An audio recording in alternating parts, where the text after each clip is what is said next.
What's more, current World Health Organization Director General Tedros Adhanom Ghebreyesus is in fact, like Bill Gates himself, not a medical doctor at all, but the controversial ex-minister of health of Ethiopia, who was accused of covering up 3 cholera outbreaks in the country during his tenure. Before joining the WHO, he served as chair of the Gates-founded Global Fund to fight AIDS, tuberculosis, and malaria, and sat on the board of the Gates-founded Gavi, the Vaccine Alliance, and the Gates-funded Stop TB Partnership. The current round of lockdowns and restrictive stay-home orders in Western countries were enacted on the back of alarming models predicting millions of deaths in the United States and hundreds of thousands in the UK. Imperial College in London released a COVID-19 report, and that's where most of our U.S. leaders are getting the information they're basing their decision-making on. The report runs us through a few different ways this could turn out depending on what our responses are. If we don't do anything to control this virus, over 80% of people in the U.S. would be infected over the course of the epidemic, with 2.2 million deaths from COVID-19. That 2.2 million deaths also doesn't account for the potential negative effects of health systems being overwhelmed. From this evening, I must give the British people a very simple instruction.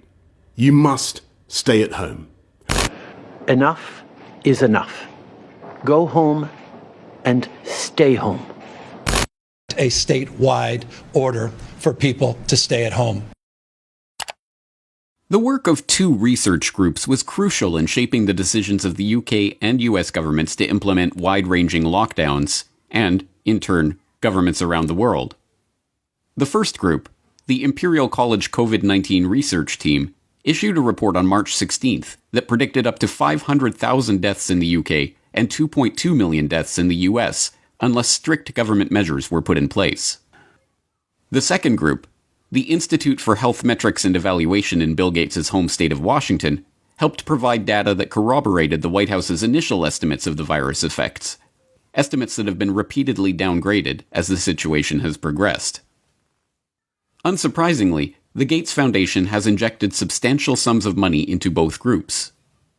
This year alone, the Gates Foundation has already given $79 million to Imperial College, and in 2017, the foundation announced a $279 million investment into the IHME to expand its work collecting health data and creating models.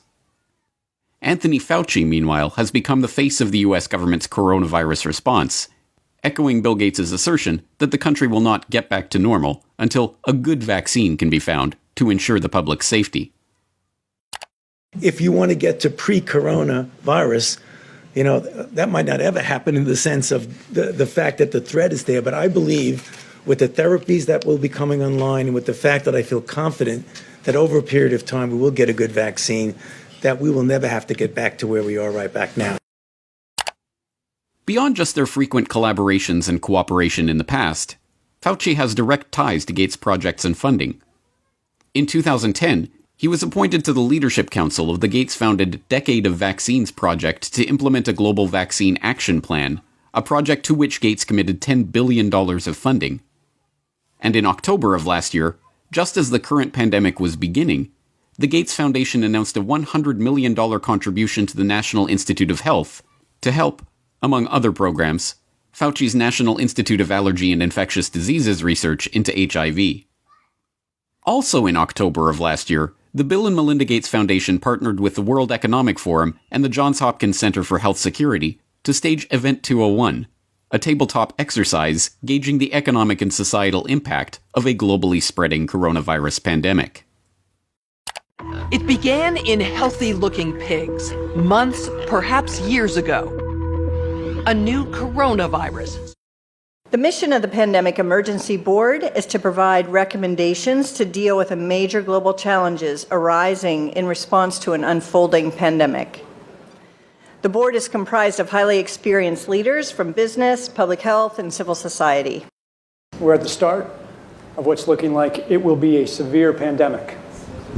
And there are problems emerging that can only be solved by global business and governments working together. Governments need to be willing to do things that are out of their historical perspective, or for the most part, it's really a war footing that we need to be on. Given the incredible reach that the tentacles of the Bill and Melinda Gates Foundation have into every corner of the global health markets, it should not be surprising that the foundation has been intimately involved with every stage of the current pandemic crisis either. In effect, Gates has merely used the wealth from his domination of the software market to leverage himself into a similar position in the world of global health. The whole process has been cloaked in the mantle of selfless philanthropy, but the foundation is not structured as a charitable endeavor. Instead, it maintains a dual structure. The Bill and Melinda Gates Foundation distributes money to grantees, but a separate entity, the Bill and Melinda Gates Foundation Trust, manages the endowment assets. These two entities often have overlapping interests, and, as has been noted many times in the past, grants given by the foundation often directly benefit the value of the trust's assets. One of my favorite parts about my job at the Gates Foundation is that I get to travel to the developing world, and I do that quite regularly. My first trip in India, I was in a person's home where they had dirt floors, no running water, no electricity, and that's really what I see all over the world. So in short, I'm startled by all the things that they don't have. But I am surprised by one thing that they do have: Coca-Cola. Coke is everywhere. In fact, when I travel in the developing world, Coke feels ubiquitous. And so when I come back from these trips and I'm thinking about development and I'm flying home and I'm thinking, well, we're trying to deliver condoms to people or vaccinations, Coke's success kind of stops and makes you wonder, how is it that they can get Coke to these far-flung places? And if they can do that, why can't governments and NGOs do the same thing? And the charity of Microsoft founder Bill Gates and his wife Melinda is under criticism following the disclosure it substantially increased its holdings in the agribusiness giant Monsanto to over $23 million. Critics say the investment in Monsanto contradicts the Bill and Melinda Gates Foundation's stated commitment to helping farmers and sustainable development in Africa.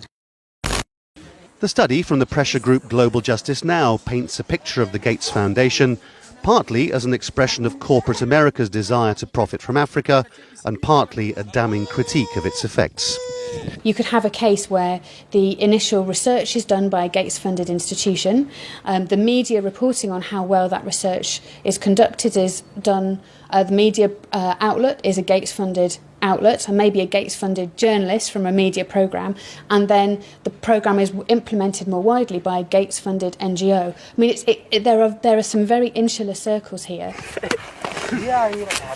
Among the many criticisms, the idea that private finance can solve the problems of the developing world. Should poor farmers be trapped into debt by having to use chemicals or fertilizers underwritten by offshoots of the foundation? This is no mere theoretical conflict of interest.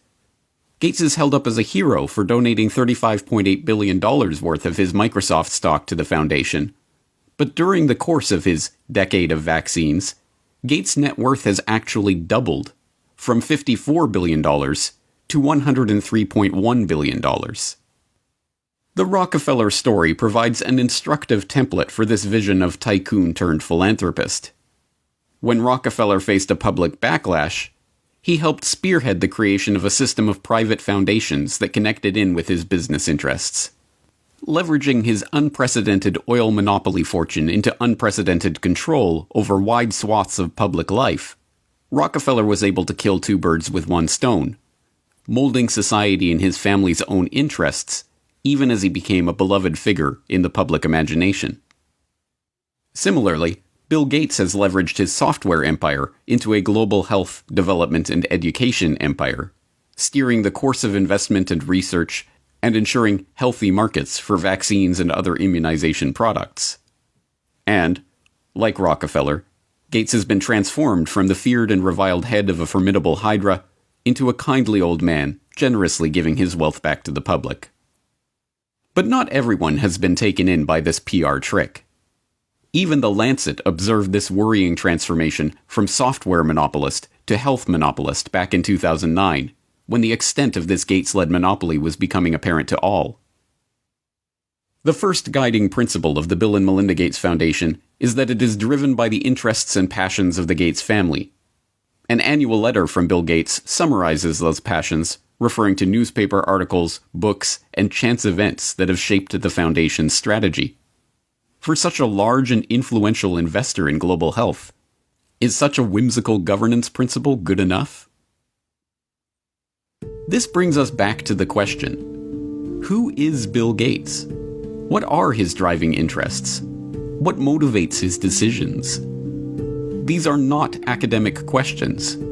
Gates's decisions have controlled the flows of billions of dollars, formed international partnerships pursuing wide-ranging agendas, ensured the creation of healthy markets for big pharma vaccine manufacturers. And now, as we are seeing, his decisions are shaping the entire global response to the coronavirus pandemic.